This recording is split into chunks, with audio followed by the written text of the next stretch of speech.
Forgotten Soldier, Chapter 19. We might be finishing this book. I think we are.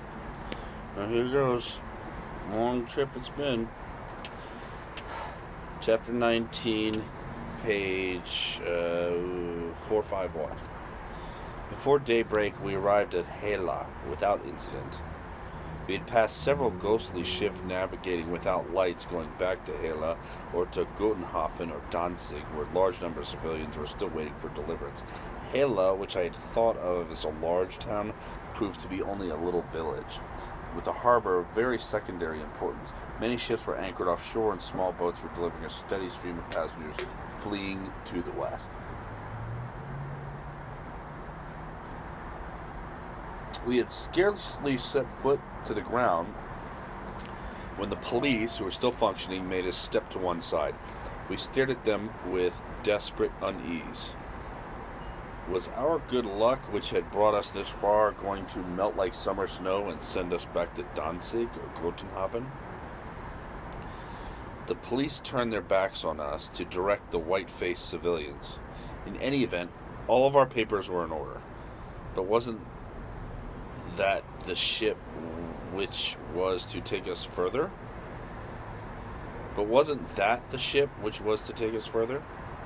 And mightn't a counter-order arrive at any moment?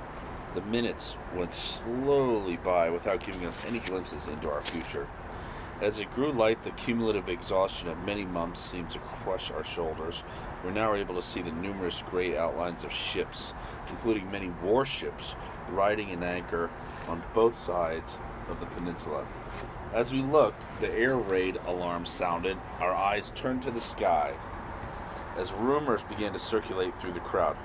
"No panic," shouted the police. "Our anti-aircraft defenses will hold them off." By now, we knew what that meant. All the shelters were filled with wounded, and each of us had to find what protection he could. If the bombs fell near the harbor, there would be an impressive carnage. We moved toward an old hulk pulled up on the shore, whose tarred timbers might be able to ward off a few blows. We hadn't quite reached it when the massive crackle of an anti-aircraft barrage burst all around us, fired by our coastal defenses or by one of the warships we had glimpsed earlier. This was my first experience of such a barrage. The falling fragments alone were capable of no small damage. To the east, the sky was spattered with numerous black spots. The noise of firing was so loud that we couldn't hear the planes approaching. Finally, we saw three of them, flying quite low, parallel to the shore, pursued by black granules of exploding flak. We heard an explosion to the south. Over the water, one of the planes must have been hit. The police had not been exaggerating. Not one plane flew over Hela. We felt a wave of confidence and security. Finally, the Russians had been stopped. The police came and checked our cards. "Be back here for embarkation on the 8th of March, a non-com told us. "While you're waiting, you can make yourself useful north of town." We took ourselves off without any question. "What is the date today?" "Wait a minute," Father said. "There's a calendar in my diary." He looked through his pocket but couldn't find it. "In any case, we're not ahead of ourselves." "But we ought to know all the same," Hollis persisted. "I would like to know exactly how much longer we have to wait." We finally learned that it was Sunday, the 28th or 29th of March, and that we would have to wait for 2 days, as I remember, the last 2 days of the Ostfront, which had consumed so much of our lives. We spent those 2 days in the throng of anxious refugees camping out on the narrow Hela Peninsula. There were 2 more attempted Russian air raids. The last victim I was to see was a dirty white horse. A Russian plane had been hit and was disintegrating above us. We all watched as the forward part of the plane, whose racing engine gave off a long howl, plunging toward the ground. The noise terrified the animal, which slipped its collar and galloped, whinnying toward the spot where the roaring mass of metal would land. It must have taken about 3 steps before it was hit. Its flesh was scattered for over 15 yards in all directions. On the evening of April 1st, during a spell of terrible weather, we boarded a large white ship which must at one time have taken rich people on cruises. Despite the anxiety we all felt, despite the crowd and the stretchers and the wounded with their rattling breath, my eyes gaped at all the magnificent and barely faded details inside the elegant ship. I was reminded of the shop windows my father had always taken me to admire at Christmas time. But I didn't have the courage to rejoice. I knew the such things were always bad. In the darkness, our boat pressed forward through the large, hollow waves. A short while before, the sound and light which had filled the sky over the other shore of the bay of Danzig had still reached us. Our comrades were still fighting and dying there. We scarcely dared think of the good fortune that had saved us, and that troubled us. For 2 days, our boat slid across the sea toward the unbelievable west, which we had dreamed of for so long, but we could not imagine the war. We learned that our ship was called the Pretoria, and although we were allowed only a small space on the bridge, lashed by wind and rain, the sweetness of the moment made us forget food and drink. Of course, a torpedo could send us to the bottom at any minute, but we didn't think of that. We also had a battleship escort. Everything was going very well. We arrived in Denmark, where we saw things had almost forgotten, like pastry shops, where we devoured with enormous eyes, forgetting our filthy faces ravaged from misery. We scarcely noted the looks of mistrust fixed on us by the shopkeepers, who couldn't understand us. We had no money, and the wares on display were not free. For a moment we even thought of our machine guns. Hals could not resist temptation. He held out his big hands, which looked like dead wood, and begged for charity. The shopkeeper tried to pretend that he hadn't noticed, but Hals persisted. Finally, the baker put a stale cake into those filthy hands. Hals divided it into 4 pieces, and we tasted a substance which had become unknown to us. We thanked the man and tried to smile, but the rotting teeth in our gray faces must have produced an effect of grotesque grimace that made the baker think we were mocking him. He turned on his heel and disappeared into the back of the shop. He couldn't know how long it had been since we'd had the chance to laugh, that we would need a little while to learn how again.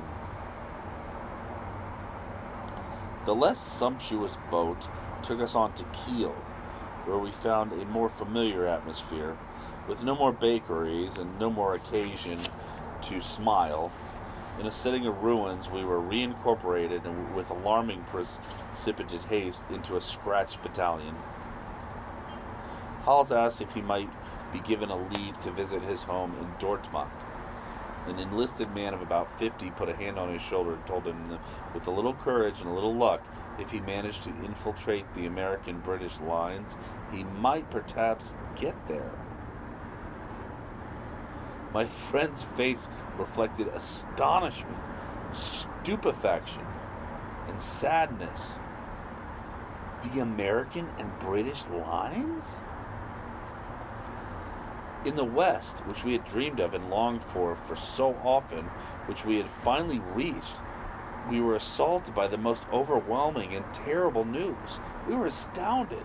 The West, the paradise we had been counting on in our icy holes in Memel, on the Dnieper, and on the Don, that chimerical paradise which should have taken us in and soothed our sufferings, the West, which had been our sole reason for surviving, was only a small country more or less thickly covered with buildings, a country where the silence was broken by the roar of planes, where terrified people crawled and ran.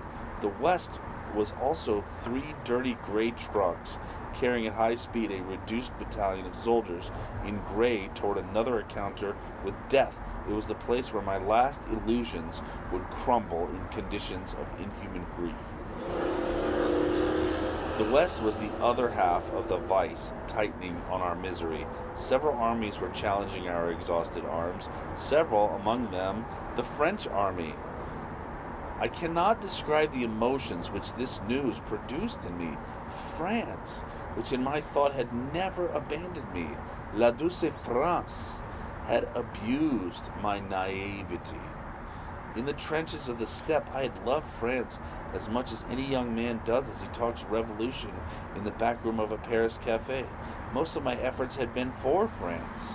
which I had made my comrades in arms appreciate and love. What could have happened which had not been explained to us? France had turned against me when I was expecting for her help. Perhaps I would have to fire at my French brothers, which I could no longer do more than I could hire at Hals or Lindbergh. What had happened? What had kept them from us? I no longer knew or understood. My brain refused to take in any more, and the hope which the West had revived in all of us died in me. We would have to fight again. Against whom and what?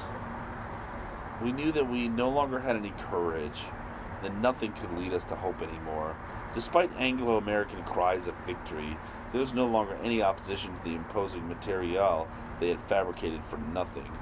No victory is possible over men who have died toward everything. We had reached the banks of the Elbe and were lying stretched out on a grass beside a small road which led to Lauenburg. British troops were in the sector, and we were supposed to try to react. An older man was devouring the substance which fate still saw fit to deposit in our mess tins. Hals was a short way off, his eyes vacant as he pondered imponderables. The older fellow did not seem too depressed. He muttered some barely audible words to me. With a little luck, the war should be over for us in a few days. What did he mean? I knew that when a war ended for soldiers on the side that lost it usually meant a small brownish hole in the head or the chest. I don't mean that, the other said. We'll be prisoners, you'll see. That's not so grand either, but it's better than bombing and starvation, you'll see. These fellows aren't mushaks. The English, they're really not so bad. The night passed. It was mild, almost warm. We sat on the damp grass of the bank beside the road. Massive flights of planes growled invisibly through the starry sky, but nothing could interfere with our habit of half-sleep, which we had perfected through 3 years of enforced watchfulness. Toward 3 o'clock in the morning, we heard the roar of artillery somewhere to the north, and the sky was lit with flashes of light. The whole episode lasted about 45 minutes, during which our half-sleep continued without interruption. Daybreak came early, and a light spring rose over the horizon. A small battered car appeared in the road, bumping over the broken surface. The car was brown and was occupied by 3 fellows whose uniforms were quite different from ours. We watched as 3 brick-red faces, beneath unusually large helmets, drew closer to us. The owners of the faces appeared to be enjoying their morning outing. It was my first encounter with Englishmen, the first 3. To have fired at these cheerful individuals would have been a criminal act. However, some bastard in our group did fire, twice, at their heads. The car, a jeep, skidded into a package-key half-turn, which is slow enough to give us ample time to wipe them out. The old man beside me roared with anger at the young fellow who had just done his duty, explaining that this ill-considered gesture risked bringing in motorized troops to attack us, against which we would have no defense. A startled Hauptmann almost intervened, but saw that there was no point, and went back to stand beside the gunner. An hour later, we heard the sound of several motors to the north of us. The old man's prediction was coming true. A reconnaissance plane flew over, directing the fire with considerable precision to the road beneath our bank. Clinging to the ground like treads, we crawled up the hollow of a small valley, thus escaping some 50 mortar shells, which would have inflicted heavy losses. The English must have decided that further resistance would be limited to a few isolated shots, and sent 4 half-tracks over us. We watched with a certain anguish as they climbed over the bank. 2 of our men stood up with their hands raised. The Eastern Front had never seen anything like that. We wondered what would happen next. Would English machine guns cut them down? Would our leader shoot them himself for giving up like that? But nothing happened. The old man, who was still beside me, took me by the arm and whispered, "Come on, let's go." We stood up together. Others quickly followed us. Hals came over and stood by me without even thinking of raising his hands.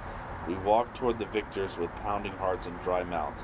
This was the only time I was ever afraid of the Western Allies, and I had provoked the fear myself. We were roughly jostled together and shoved into place by English soldiers with vindictive faces. However, we had seen worse in our own armies, particularly in training under Captain Fink. The roughness with which the English handled us seemed comparatively insignificant and even marked by certain kindness. In this way, I laid down my arms in insignia of my second country, and the war ended for me and for my comrades. To humiliate us, they made us stand in the sturdy trucks, which brought the relief of their victory to our faltering ranks. The closed, flushed faces of the English continued to reflect their non-comprehension of the smiling remarks which emerged from our famished faces. Hals even received a slap in the face from an English non-com, without much of an idea of what had happened to him. He had simply been comparing our easy ride as prisoners to our forced marches in the east. Then we met the other allies, tall men with plump, rosy cheeks, who behaved like hooligans, but hooligans who had been nicely brought up. Their bearing was casual and seemed to be designed to give them the opportunity to roll their hips and shoulders. Their uniforms were made of soft cloth, like golfing clothes, and they moved their jaws continuously like ruminating animals. They seemed neither happy nor unhappy, but indifferent to their victory, like men are performing their duties in a state of partial consent without any real enthusiasm for them. From our filthy, mangy ranks, we watched them with curiosity. It seemed that we, in the ranks of the defeated, were happier than these children, for whom paradise itself had no value. They seemed rich in everything but joy, a reassuring spectacle which reconciled us with humanity. The Americans also humiliated us as much as they could, which seemed perfectly normal. They put us in a camp with only very few large tents, which could shelter barely a tenth of us. Even in prison, the Wehrmacht continued to organize itself. As at Kharkov, or on the Dnieper, at Mamel or Pillau, or in the black depths of winter on the steppe, space in the tents was reserved for the sick and feeble. In the center of the camp, the Americans ripped open several large cases filled with canned food. They spread the cans onto the ground with a few kicks and walked away, leaving the division and distribution to us. Everyone received a share. The food was so delicious that we forgot about the driving rain, which had turned the ground into a sponge. The packets of powdered orangeade and lemonade seemed the height of luxury, and collecting rainwater in the folds of our jacket to mix with them a gay, even joyous distraction. From their shelters, the Americans watched us and talked about us. They probably despised us for flinging ourselves so readily into such elementary concerns, and thought us cowards for accepting the circumstances of captivity, the distribution of food in the rain, for instance. Wasn't our condition as prisoners even enough in itself to make us walk in silence, with that unbearable air which men have when their pride has been damaged? We were not in the least like the German troops in the documentaries our charming captors had probably been shown before leaving their homeland. We provided them with no reasons for anger.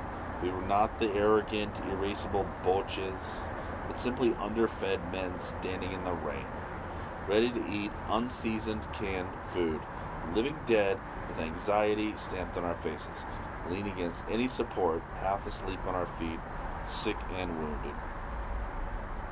We didn't ask for treatment, but seemed content simply to sleep for long hours undisturbed. It was clearly depressing for these crusading missionaries to find so much humility among the vanquished. In due course, we were sent on to Mannheim, where we passed through a large processing center. Hals, Gransk, the chef, Lindbergh, and I had remained inseparable through all of this, as in our worst moments. We understood only that the war had really ended for us, and had given no thought to consequences of this fact. was still too new, too much in the present. We knew that the worst was over and the German ex-soldiers were organizing themselves to facilitate the task of the Allies, who had to count the prisoners and assign them to various jobs. Our men helping with this organization, often in rags, moved through the elegant ranks of the victors, attacking them with the same pressing necessities. Cigarettes were given to the prisoners who had nothing to offer in return. Some even received chewing gum, which they chewed, laughing, and then swallowed by mistake. Orders were shouted in German, and ranks of men formed and broke up. Were they going to send us back to the line? That wouldn't be possible. A bastard non-com, carried away by the spirit of things, absent-mindedly shouted at a group of prisoners, "Grab your weapons!" He was answered by a howl of laughter. This made the Americans angry, and they came outside to shout at us. This struck us as even funnier, but it was clear that we had to correct our attitude. The erring non-com, who suddenly realized his mistake, snapped to attention, expecting a reprimand. 3 American officers protested in their language, hounding the delinquent, who was himself overcome with embarrassment. A short while later, the prisoners were moving in long lines past the health inspection. Some were sent to a hospital, others to endless series of offices from which a recruiting service would send them out to take part in the first efforts in cleaning up a country in ruins. Control and verification commissions then studied each case. These commissions often include representatives of several Allied armies: Canadians, English, French, Belgian. My scraps of paper fell to a French officer who looked at me twice. Then he looked up again and spoke at first in German. "Is this the date and place of your birth?" "Yes." "Well?" "Yes," I answered. In French this time. My father is French. My French was now almost as bad as my German had been in Chemnitz. The other looked at me with mistrust. After a moment he spoke again in French. "Are you French then?" I didn't know what to say. For 3 years the Germans had persuaded me that I was German. "I think so, Herr Major." What do you mean you think so?" I felt embarrassed and made no reply. "What the hell are you doing with this bunch?" I still didn't know what to say.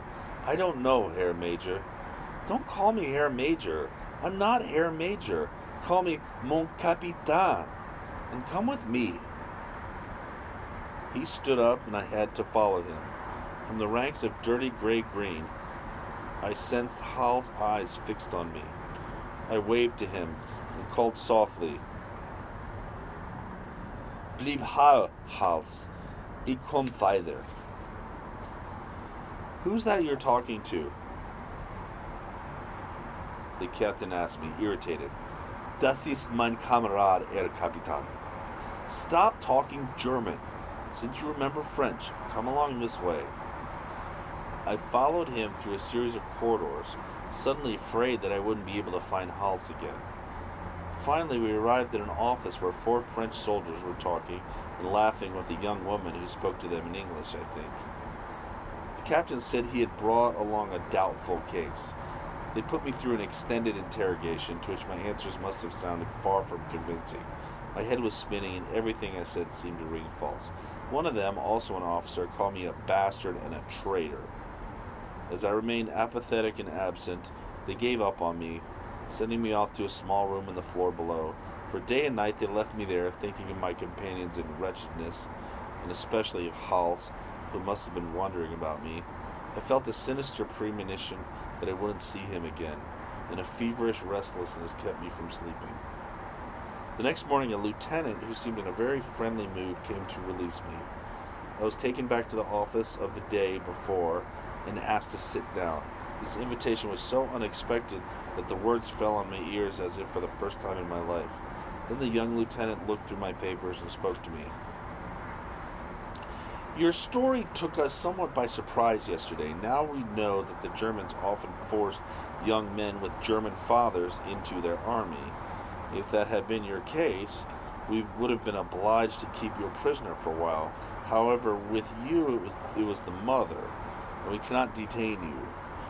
For your sake, I'm glad, he said gently. We have now liberated you, and this has been recorded on the papers I am handing back to you. You may now return to your home and resume your old life. To my home? He might just as well have been talking about the planet Mars. Yes, home. He paused for a moment, giving me an opportunity to speak, which I didn't take. I couldn't quite grasp what had happened, or find the proper words. Nevertheless, I would advise you to clear yourself by signing up for a term with the French army, and in that way return to normal life in good order. My expression remained impenetrable. My thoughts, above all, were with Hals, and I only took in about half of what the amiable officer was saying. Do you agree? Oui, mon lieutenant, I said, only partly aware of my own words. I congratulate you on your decision. Sign here.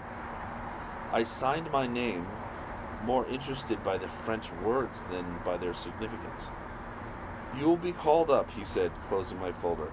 Go home quickly and try to forget this adventure. I still didn't know what to say. Even though the lieutenant seemed to be losing his patience, he stood up anyway and walked to the door. Do your parents know where you are? I don't think so, my lieutenant. Didn't you write to them? I did, my lieutenant. Well, then you must have had answers from them, too. Don't the Boches have a post office? Yes, my lieutenant. They wrote to me, too, but we haven't had any mail for almost a year. He looked at me in surprise. The bastards, he said. They won't even send you your mail? Go along now. Go get yourself home and try to forget all of this as fast as you can. The end.